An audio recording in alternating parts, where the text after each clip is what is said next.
in the highly anticipated meeting held last week in Boya, Colonial Governor Bernard Okalia, senators, and local chiefs, they gathered to discuss strategies they hope will restore normalcy in the conflict-ridden Ambazonia, the southern zone in particular.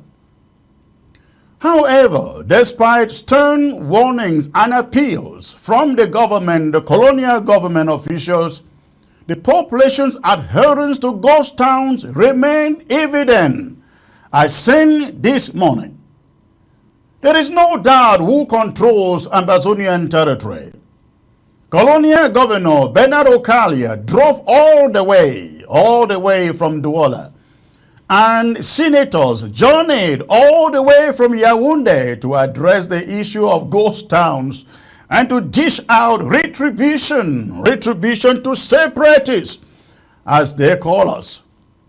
Traditional rulers or chiefs from various towns and villages were also assembled, hoping to contribute solutions.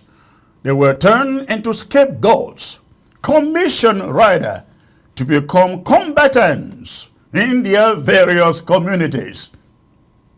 Colonial Governor Bernard Okalia, Boya Mayor, and Bella Moki took turns in the media to address Ambazonia, during which they warned of the dire consequences of observing ghost towns. They stressed that the separatists who enforce these ghost towns must stop, and that the population should reject their influence.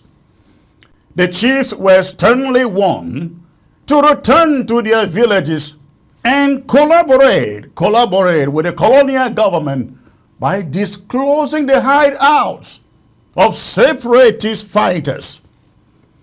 They commanded the chiefs to act as agents of peace, in quote, and help restore order in their respective communities.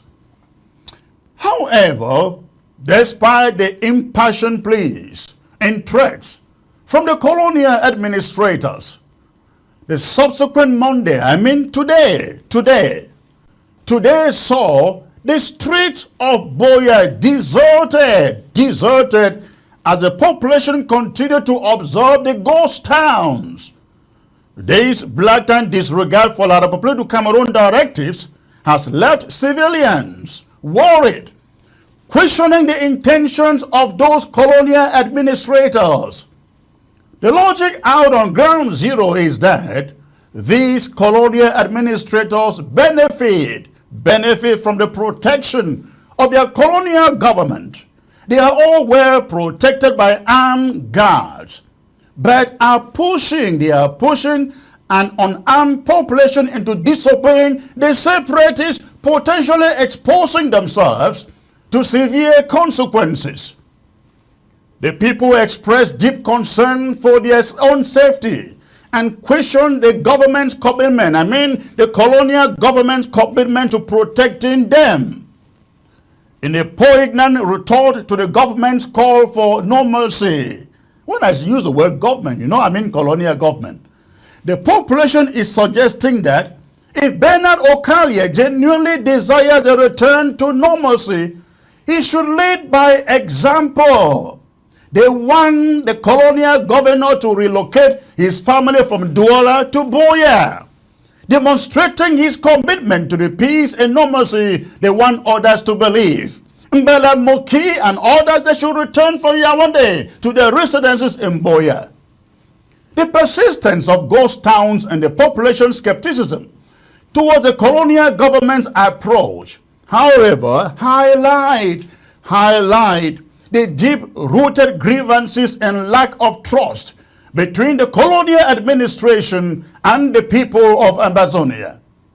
The ongoing conflict in Ambazonia has resulted in countless lives lost and an atmosphere of fear and uncertainty.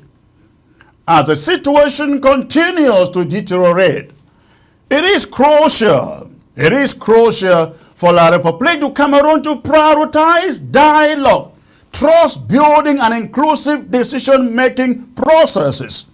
The La République du Cameroon government cannot enjoy peace and normalcy without sitting in genuine dialogue or negotiations.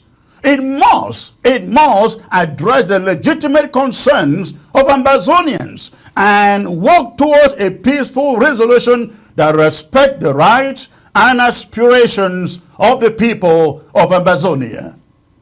The population of Ambazonia interprets the statement made by Bernard Okalia, the colonial governor, the mayor of Boya, and Bella Muki during the meeting as threats for the deepening their skepticism of the colonial officers. Ambazonians are very smart. They've grown very, very smart. They have voiced their concerns over the perceived threats in the statements by the three. Ambazonians say that the time for intimidation and threats has passed, and that only genuine dialogue can bring about lasting peace and true normalcy.